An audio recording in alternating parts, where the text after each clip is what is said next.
अस्सलाम वालेकुम दोस्तों, आज हम आपको दिखाते हैं ओस्लो शहर एक नए एंगल से, एक नए ज़ाविये से।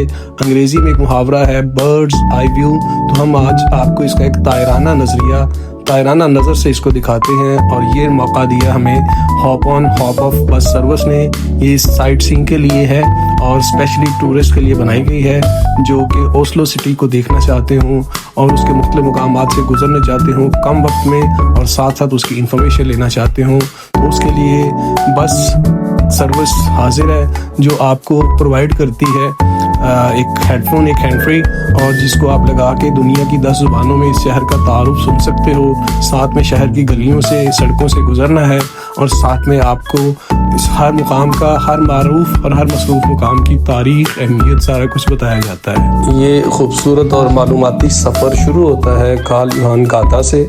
गाता कहते हैं नॉर्वेजियन लैंग्वेज में स्ट्रीट को, रोड को, और ये कार्ल योहान गाता जो है ये सीधा जाता है बादशाह के महल यानी रॉयल पैलेस की तरफ, और वहाँ से पार्लियामेंट के नज़दीक से ये सफ़र शुरू होता है और शहर के सबसे अहम इलाकों को कवर करता हुआ, इंफॉर्मेशन देता हुआ, सयाहों को तमाम किस्म की मालूमात देता हुआ ये सफ़र जारी रहता है। टिकट के साथ आपको ये लिटरेचर दिया जाता है, पैम्फलेट, जिसमें पूरे रूट का नक्शा भी होता है और तमाम अहम इमारत को, मकामात को निशानजद किया गया है कि आप यहाँ पे उतर भी सकते हो, क्योंकि बस का नाम ही आपको चल रहा होगा पता, हॉप ऑन हॉप ऑफ, यानी आप बैठें भी और उतरें भी अपनी मर्ज़ी से, और उस मुकाम को आप देख के फिर वापस इसी बस पे, यानी इसी रूट वाली बस पे, इसी कंपनी की बस पे, किसी और बस पे रवाना हो सकते हैं और अपने बाकी रूट को मुकम्मल कर सकते हैं। आपके लिए ये टिकट 24 घंटे कारआमद होता है, 24 घंटे बाद ये टिकट एक्सपायर होता है। जहाँ तक टिकट की बात है, टिकट जो है वो एडल्ट्स के लिए 495 क्रोन्स का है, जबकि बच्चों के लिए 300 क्रोन्स का था, यानी समझें कि 1 करोड़ तकरीबन 9.5 या 9 यूरो का बनता है। तो हमने टिकट ख़रीदी, मेरे साथ मेरे दोस्त और मेरे भाई जनाब असलम शाह साहब थे। नॉर्वे में रहने के बावजूद उन्होंने इस साइट सीइंग बस पे कभी ट्रैवल नहीं किया था, तो आज उन्होंने मेरे साथ ये ट्रैवल करने की ज़हमत उठाई और हम निकल पड़े शहर की सैर को। सुबह का वक्त था, दोपहर से ज़रा पहले, और वर्किंग क्लास अपनी जॉब्स पे जा रही थी, जबकि बहुत सारे लोग अपने जॉगिंग्स में बिज़ी थे। मैंने यहाँ पे देखा है कि सड़कों पे हर वक्त आपको कोई ना कोई एक्सरसाइज करता हुआ, जॉगिंग करता हुआ नज़र आता है। यही इस कौम की सेहत का राज है। यहाँ पे मैंने देखे हैं 80-80 साल के बूढ़े और बूढ़ियाँ कि वो सही, अच्छे भले तंदुरुस्त होते हैं और सैर करते हैं, वॉक करते हैं और एक सेहतमंद ज़िंदगी गुजारते हैं। तो ये कुछ ऐसी हैबिट्स हैं कि जिनको अपनाना चाहिए ताकि हमारी ज़िंदगियों में भी बीमारियां कम हों, मुश्किलात और ज़हमतें कम हों और हम भी एक सेहतमंद और खुशहाल ज़िंदगी गुजार सकें। बहरहाल हम निकल पड़े और मुख्तलिफ़ मुकामात से गुज़रे। इस पूरे टूर में जो अहम मुकामात आते हैं, आइकॉनिक मुकामात हैं, और जो भी ओस्लो शहर आता है वो इन मुकामात की इंडिविजुअली सैर ज़रूर करता है। तो हमने एक कॉम्बो अपनाया और इस कॉम्बो में हमने सब जगहों से गुज़रने का फ़ैसला किया, और कहीं पे जब दिल किया हम वहाँ पे उतरे, उस जगह को देखा और फिर उसको देखने के बाद वापसी इसी बस पे सवार हुए। लेकिन इस व्लॉग में मैं आपको सिर्फ इसी बस का सफ़र दिखाऊंगा और वो दिखाऊंगा जो हमने बस से अपनी नज़र से देखा, अपने कैमरे से देखा। इस जगह पे, इस रूट में कार्ल योहान गाते से जो शुरू होती है, रॉयल पैलेस आता है, उसके साथ आपको पहले बताया कि नॉर्वेजियन पार्लियामेंट आती है, नेशनल म्यूज़ियम आता है, और फिर एक बहुत मशहूर पार्क है यहाँ पे, विगलैंड पार्क, स्कल्पचर पार्क है ये, और यहाँ पे न्यूड मुजस्समे होते हैं जो कि आमतौर पे शायद व्लॉग्स में बेहतर ना लगें, अच्छे ना लगें, लेकिन ये इनका एक सकाफ़त है, कल्चर है, एक हिस्ट्री है। उसके अलावा यहाँ पे नॉर्सिक फोक म्यूज़ियम भी आता है रास्ते में। उसके अलावा नॉर्वेजियन होलोकॉस्ट सेंटर है, एक म्यूज़ियम आता है, बल्कि 2 आते हैं, एक कॉन्टिकी म्यूज़ियम और एक फ्रेम पोलर शिप म्यूज़ियम। ये हमने विज़िट भी किया।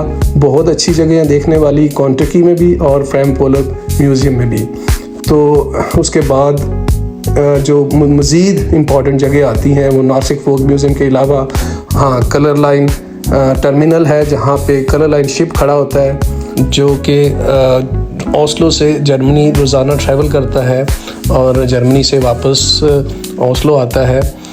ये 20 घंटे का सफ़र मैं पहले भी एक व्लॉग में बता चुका हूँ, बड़ा खूबसूरत सफ़र है। बहरहाल हमने सफ़र शुरू किया और कार्ल योहान गाथा से रॉयल पैलेस से होते हुए हम पहुँचे वीगलैंड पार्क में। ये वीगलैंड पार्क की एंट्रेंस है। यहाँ पे आपको शुरू में कुछ खूबसूरत प्लांट्स मिलते हैं और बहुत से नादर नायाब दरख्त हैं। समझ ले कि ये एक बोटेनिक पार्क है और इसके साथ ही आगे शुरू हो जाता है वीगलैंड पार्क।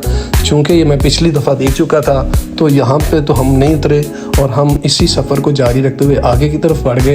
लेकिन ये भी एक इम्पॉर्टेंट जगह है देखने वाली, जो ओस्लो पहली दफ़ा विज़िट करते हैं उन लोगों को ये पार्क ज़रूर देखना चाहिए। लेकिन मैंने इस दफ़ा इसको बाईपास किया और इस पार्क को बाहर से ही देखते हुए आगे को बढ़ा और आगे शहर में दाखिल हुए और देखा कि मुख्तलिफ़ अमारात हैं जो कि नॉर्वे की या ओस्लो की रिवायात है, ट्रेडिशन है। यहाँ पे आपकी दिलचस्पी के लिए एक बात बताता जाऊँ कि नॉर्वे में एक कानून है कि 100 साल अगर किसी इमारत को बने हुए हो जाए तो फिर उससे छेड़छाड़ नहीं की जाती। उसको रेनोवेट तो कर सकते हो आप, लेकिन उसके बेसिक डिज़ाइन में और बेसिक अपीयरेंस में किसी भी किस्म की तब्दीली करना या उसको डिमोलिश करना कानूनन सख्त मना है, जिससे पता चलता है कि ये लोग कितने रिवायत पसंद है। हाँ, वो इमारत अगर सेफ्टी रूल्स के ख़िलाफ़ है तो उसको सेफ्टी रूल्स के तहत लाया जाता है, लेकिन उसको डिमोलिश हरगिज़ नहीं किया जाता। तो ये भी एक नॉर्वे की, एक ओस्लो की खूबसूरती है, या समझ लें कि उनकी एक रिवायत है। बहरहाल इसी वजह से आपको बड़ी अच्छी और कदीम इमारत भी अच्छी हालत में आपको मिलेंगी, जिनकी एक हिस्ट्री है, जिनकी एक तारीख़ है और इस तारीख़ से, इस हिस्ट्री से ये लोग बड़ा प्यार करते हैं। इस तरह से हमारा ये खूबसूरत सफ़र जारी व सारी था, लेकिन आपको व्लॉग की तवालत से बचाने के लिए मैं कुछ चीज़ें स्किप करूँगा, मुख्तसर करूँगा और हम पहुँचेंगे अपनी मंजिल के करीब। और हम इस वक्त पहुँच गए हैं फ्लिपस्टेड क्रूज़ शिप टर्मिनल पे। ये बहुत बड़ा जहाज़ ये आई थिंक कोपेनहेगन की तरफ जाता है। इसके अलावा इसी जगह, इसी टर्मिनल पे कलर लाइन खड़ा होता है जो कि जाता है जर्मनी के शहर कील में। ये बड़े खूबसूरत सफ़र होते हैं और जब इनको किया जाता है, ये सफ़र करता है जो वही फील कर सकता है, वो खुशी, वो एक्साइटमेंट। और इस टर्मिनल्स के पास से होते हुए, गुज़रते हुए हम बढ़ रहे हैं अपने मेन आखिरी स्टेशन की तरफ, जो कि जहां हमने उतरना है और जो कि है नॉर्वे का रेलवे स्टेशन। ये देखें, ये बड़ा खुला खूबसूरत इलाका है जिस तरह के होता है। और एक चीज़ और आप देख रहे होंगे कि लोग सड़कों पे भागते हुए नज़र आ रहे हैं। इनको अपनी सेहत की कितनी फ़िक्र है। ये फ़िट लोग हैं, अपनी सेहत का बहुत ख्याल रखते हैं। और जैसा कि मैंने व्लॉग के शुरू में बताया कि इनके यहाँ बूढ़े भी जवानों से ज़्यादा फ़िट होते हैं। और मैंने 80-90 साल के बूढ़े और बूढ़ी औरतें देखी हैं कि ये सड़कों में भाग रही हैं, फ़िट हैं, ज़िंदगी को एंजॉय कर रही हैं, चहलकदमी करती हैं, जॉगिंग करती हैं और ज़िंदगी का लुत्फ़ उठाती हैं। सो बहुत सी ऐसी चीज़ें हैं जो हमें इनसे सीखने की ज़रूरत है और बहुत सी ऐसी चीज़ें हैं जिनसे बचने की ज़रूरत है। वो आप ख़ुद बेहतर तरीके से इस चीज़ का फ़ैसला कर सकते हैं। बहरहाल ओस्लो शहर एक खूबसूरत शहर है, पुरसुकून है, काम है, ज़िंदगी गुजारने के लिए बेहतरीन शहर है। महंगा है लेकिन साफ़ सुथरा, क्लीन और कानून और उसूलों के तहत चलने वाला शहर है। मुझे जब भी मैं ओस्लो आया हूँ, मुझे हमेशा ये पसंद आया है, इसमें सुकून मिला है। और अगर मैंने अपने वतन के अलावा कहीं रहना हो तो मैं ओस्लो शहर रहूँ, लेकिन ज़ाहिर है मुझे मेरा गाँव, मेरा घर वही पसंद है, क्योंकि वही मेरी पहचान है। वहीं पे मैंने अपना नाम, अपनी छोटी मोटी पहचान बनाई है, तो मैं वहीं पे ही रहना पसंद करूँगा। उम्मीद है आपको ये व्लॉग पसंद आया होगा और इस तरह के बहुत से व्लॉग अभी तक मेरी पटारी में, मेरी ज़मील में मौजूद है। मैं जो वक्त मिलता है मैं इसकी एडिटिंग करता हूँ और आप लोगों की मालूमात के लिए इसको सोशल मीडिया पे, यूट्यूब पे अपलोड करता हूँ। आपसे गुजारिश है कि इनको देखा करें, लाइक किया करें, सब्सक्राइब किया करें और अपने दोस्तों, अपने रिश्तेदारों को भी शेयर किया करें ताकि ज़्यादा से ज़्यादा लोगों को ये इन्फॉर्मेशन मिल सके और ये चैनल ग्रो कर सके। ताकि चैनल ग्रो करेगा तो मेरी हौसला अफजाई होगी, और मेरी हौसला अफजाई होगी तो मैं इस तरह की मज़ीद खूबसूरत व्लॉग्स बना के आपकी खिदमत में पेश करता रहूँगा। इसके साथ ही इजाज़त चाहूँगा। आपका मेज़बान सज्जाद अहमद जान। खुदा हाफिज़।